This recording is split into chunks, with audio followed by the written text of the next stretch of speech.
গতকালকে আমার ক্যানিং পশ্চিম বিধানসভার অন্তর্গত ঘুটিয়ারি শরীফ অটো স্ট্যান্ডে একটি অধিকার সভা ছিল।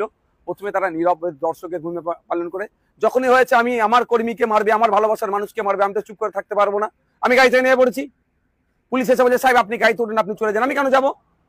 আমি যাবোটা কেন? এবার কিছু মানুষজন যারা কিন্তু ওখানে প্রতিবাদ এই গাঁজা নিয়ে কথা বলেনি, তাদের মধ্যে তারা নয়, অন্য কিছু মানুষ আপনি চলে যান, আপনি চলে যান, আপনি চলে যান এই করছে। এটা বুঝতে হবে ব্যাপারটা। আমার ভালোবাসার মানুষ মার খাবে, আমি চলে যাব, এটা হতে পারে না। আমি জানিয়ে গেছি। পুলিশ এসে বলছে, সাহেব আমরা দেখছি, কোনো অসুবিধা নেই, যতটুকু যা ঘটনা ঘটে গেছে আর কিছু হতে দেবো না, আমরা কথা দিচ্ছি, যারা কোনো অসুবিধা হবে না, আপনি যান। আমি পুলিশ যারা ছিলেন ওখানে দায়িত্বশীল, আমি বললাম, কিন্তু আমি এখান থেকে যাবার ছেলে নয়, কারণ আমার কর্মীকে আমার ভালোবাসার মানুষকে মার খাওয়ার আগে আমি দুঘা মার খাতে প্রস্তুত আছি।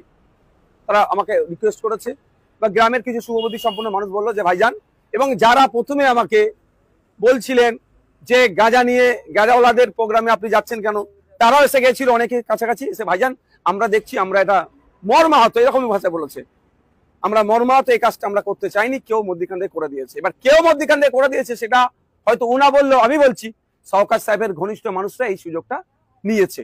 তো এই অবস্থা হয়েছে। আমাকে আস্তে আস্তে আমরা বাড়ি আসলাম, আমি জাস্ট বাজারটা ক্রস করে আমি দাঁড়ালাম। আমাদের যে বাইক, যারা আমি পুরো খবর নিলাম ওখান থেকে, যাদেরকে তাদের উপর আক্রমণ চালিয়েছে, তারা ওখান থেকে যতক্ষণ রেস্কিউ হয়েছে, আমি ওখানে অপেক্ষা করেছিলাম তাদেরকে তাদের বাড়ি পৌঁছাবার জন্য। আমি রাস্তা দেখিয়ে আমি বাড়ি এসেছি। এই হচ্ছে ঘটনা। ব্যাপারটা হচ্ছে, আমরা প্রশ্ন এখানে, অঞ্চলটার নাম কি?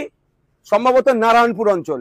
ওখানকার বিধায়ককে শওকাত মোল্লা সাহেব, ওখানকার এমপি কে তৃণমূলের এমপি, ওখানকার প্রধানকে তৃণমূলের, ওখানকার জেলা পরিষদের সদস্যকে তৃণমূলের, ওখানে সমিতির সদস্যকে তৃণমূলের, ওখানকার নয় সারা রাজ্যের মুখ্যমন্ত্রী কি মমতা ব্যানার্জি।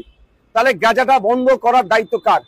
যদি প্রশ্ন আমার, যদি আইএসএফ এর ছত্রছায়া থেকে কেউ গাঁজা ডিলার করে, এইটাই তো সুযোগ শওকাত সাহেবের কাছে, ওকে ধরে জেলের মধ্যে ভরে দেওয়া।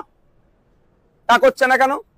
মানুষকে এই ধরনের প্রোগ্রাম করাচ্ছে বা এই ধরনের প্রোগ্রাম করছে কেন? প্রশ্ন থেকে যাচ্ছে।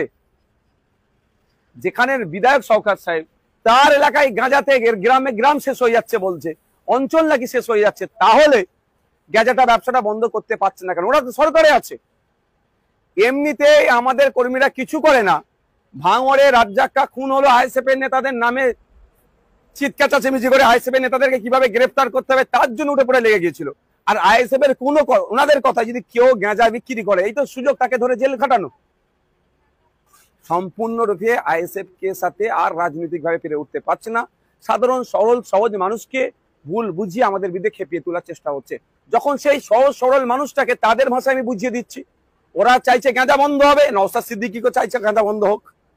ওরা বলছে আপনি কেন গাঁজাওয়ালাদের প্রোগ্রামে গিয়েছেন? আমি বলছি গাঁজাওয়ালাদের প্রোগ্রামে কি আমি তো জানি না, আইএসএফ এর প্রোগ্রাম, কারা অ্যারেঞ্জ করেছে? আইএসএফ এর নেতৃত্বরা। তারপরেও বলেছি আমি স্টেজে উঠে গাঁজার বিরুদ্ধে কঠোরভাবে বলবো, এবং স্টেজে উঠে কঠোরভাবে প্রতিবাদ করেছি। ঘুটিয়ারি শরীফের মতো পবিত্র জায়গাতে কোনোভাবে গাঁজা এই ধরনের অন্যায় কাজকে প্রশ্রয় দেওয়া যাবে না। সারা রাজ্যের ক্ষেত্রে বলেছি। তাহলে স্বাভাবিকভাবে ওরা আমাকে যে কথা বলেছিল, আমি স্টেজে উঠে যে সে কথা বলেছি। আর একটা কথা কি থাকলো, যে আপনার নাকি যারা অ্যারেঞ্জ করেছে তাদের মধ্যে কয়েকজন নাকি গাঁজার ডিলার, সেটাও বলেছি তাদের পার্টিকুলার যাও, আমি ইনকোয়ারি করে দেখবো, যদি হয় পার্টি থেকে বার করে দেবো। তাহলে সাধারণ মানুষ বলুন বা তৃণমূল যাদেরকে বুঝিয়ে নিয়ে এসেছিল বলুন, তারা আমার কথাতে তারা স্যাটিসফাইড হয়ে গেছে, আমার কথাতে তারা ভরসা পেয়েছে।